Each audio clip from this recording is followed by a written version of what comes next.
नमस्कार। देश की तमाम फटाफट खबरों में आपका स्वागत है। खबरों के लिए आपसे निवेदन कि यदि आपने हमारे चैनल को सब्सक्राइब नहीं किया तो कृपया करके आपके अपने चैनल को सब्सक्राइब करना ना भूलें।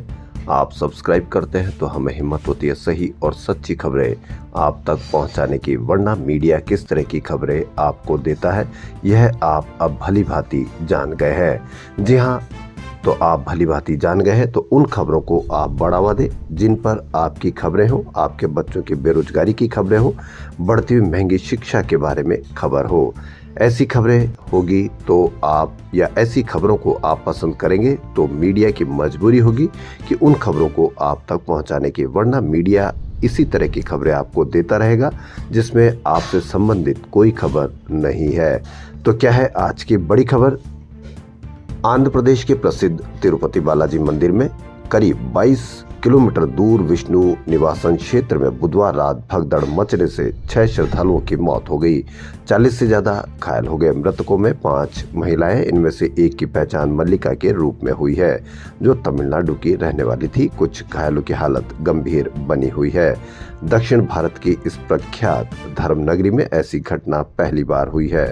यहाँ विष्णु निवासन क्षेत्र में 4000 श्रद्धालु वैंकुट एकादशी और वैंकुट द्वार दर्शनम के लिए टोकन लेने उमड़े थे। टोकन हर साल होने वाले 9 दिवसीय विशेष उत्सव के लिए दिए जाते हैं ताकि दर्शन व्यवस्था न बिगड़े। हम यदि भीड़ में जाते हैं तो हमको संयम रखना चाहिए, क्योंकि लाइन के लिए भागे एक दूसरे को कुचलते चले गए। हम भीड़ भी इकट्ठी करते हैं लेकिन फिर भी हम संयम नहीं बरतते हैं, जिसका हादसा होता है, जिसमें हम, आप या और हमारे कोई जानकार उसमें हादसे का शिकार होते हैं। तो इस तरह से जब भी कभी आप भीड़ में जाएं तो संयम अवश्य रखें। अपनी मांगों को लेकर पंजाब के खनौरी बॉर्डर पर 44 दिन से अनशन कर रहे किसान नेता जगजीत सिंह टल्लेवाल की हालत बिगड़ती जा रही है। बुधवार को उन्हें बोलने में भी समस्या आई। डॉक्टरों ने मेडिकल बुलेटिन में बताया कि यदि उनके पैरों को बिस्तर पर सीधे रखते हैं तो ब्लड प्रेशर कम हो जाता है, इसलिए पैरों को ऊंचाई पर रखना पड़ रहा है। डल्लेवाल ने बुधवार को समर्थकों से निवेदन किया कि मैं बात नहीं कर पा रहा हूँ, इसलिए मेरी ट्रॉली में न आए। डल्लेवाल न्यूनतम समर्थन मूल्य की कानूनी गारंटी सहित किसानों की मांगों को लेकर 26 नवंबर 2024 से आमरण अनशन कर रहे हैं।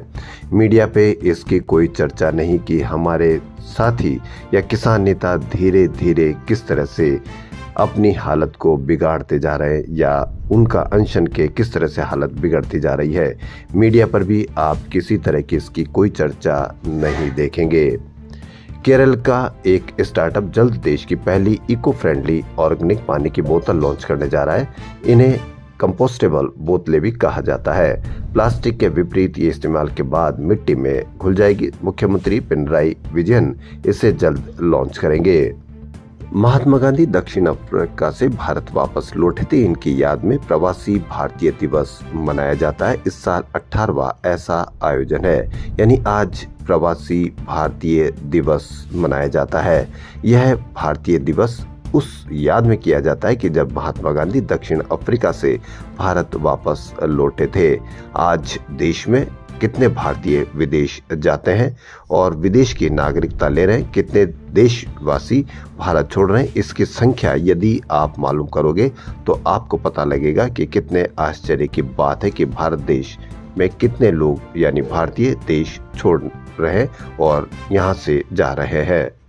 इसलिए ऐसे दिवस को बड़े उल्लास के साथ मनाया जाना चाहिए, लेकिन मीडिया पर इसकी कोई चर्चा नहीं होगी क्योंकि यह महात्मा गांधी से जुड़ी हुई खबर है। दिल्ली में मुख्यमंत्री आवास का मुद्दा गर्मा गया। भाजपा के शीश महल संबंधी आरोपों का जवाब देने के लिए आपके पूरी टीम उतर गई है। सांसद संजय सिंह, मंत्री सौरभ भारद्वाज मीडिया को लेकर 6 फ्लैग स्टाफ रोड स्थित मुख्यमंत्री आवास पर पहुंचे। शीश महल बनाम राजमहल। हमको जनता को चाहिए कि शीश महल की भी वीडियो जारी करे और राजमहल की भी वीडियो जारी करे, ताकि आम आदमी यह पता लगा सके, या आम आदमी को यह पता लग सके कि शीश महल पर ज़्यादा खर्च हुआ है या राजमहल पर ज़्यादा खर्च हुआ है।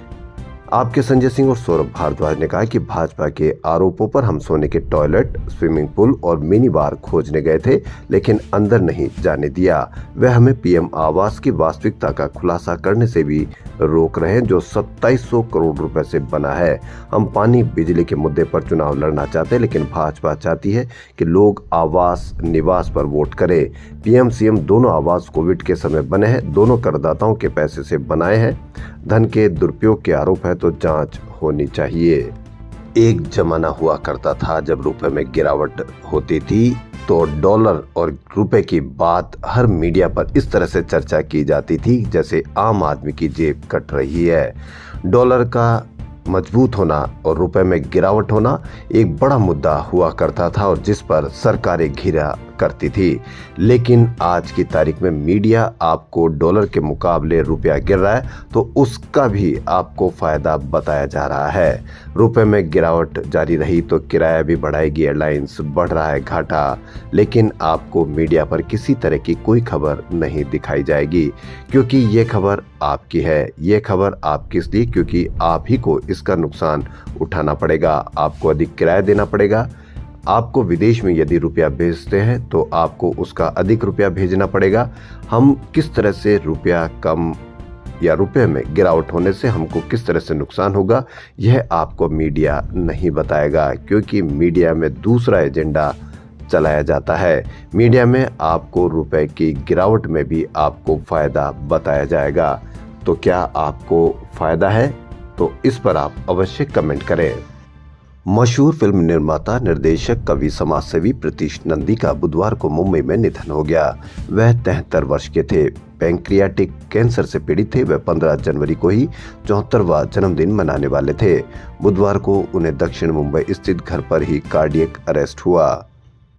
अपने बैनर से उन्होंने 24 हिंदी अंग्रेजी फिल्में बनाई। इनमें से कुछ प्रमुख फिल्में प्यार के साइड इफेक्ट्स, हजारों ख्वाहिश ऐसी, चमेली, छनकार बीट्स, कांटे, सुर और रात गई बात गई ये बनाई थी।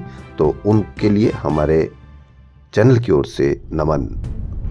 एक देश एक चुनाव विधेयक की समीक्षा के लिए गठित संयुक्त संसदीय समिति यानी जेपीसी ने बुधवार को पहली बैठक की।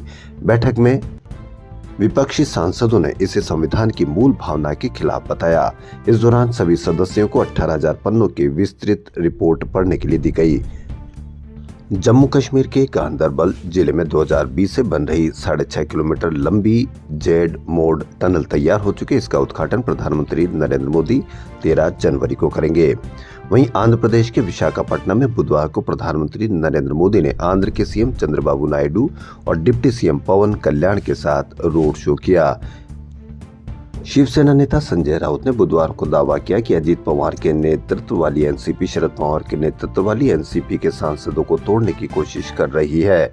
अजीत की पार्टी इन्हें केंद्र में मंत्री पद का लालच दे रही। वहीं शरद गुट के विधायक जितेंद्र आव्हाड ने भी ऐसा आरोप लगाया कि अजीत पवार के एनसीपी के राज्य प्रमुख सुनील तटकरे ने प्रतिद्वंदी गुट के सांसदों से पिता और बेटी को छोड़ने को कहा है। खबरों फिलहाल इतना ही। यदि आपको हमारा चैनल पसंद आए तो लाइक, सब्सक्राइब और शेयर अवश्य करें। धन्यवाद।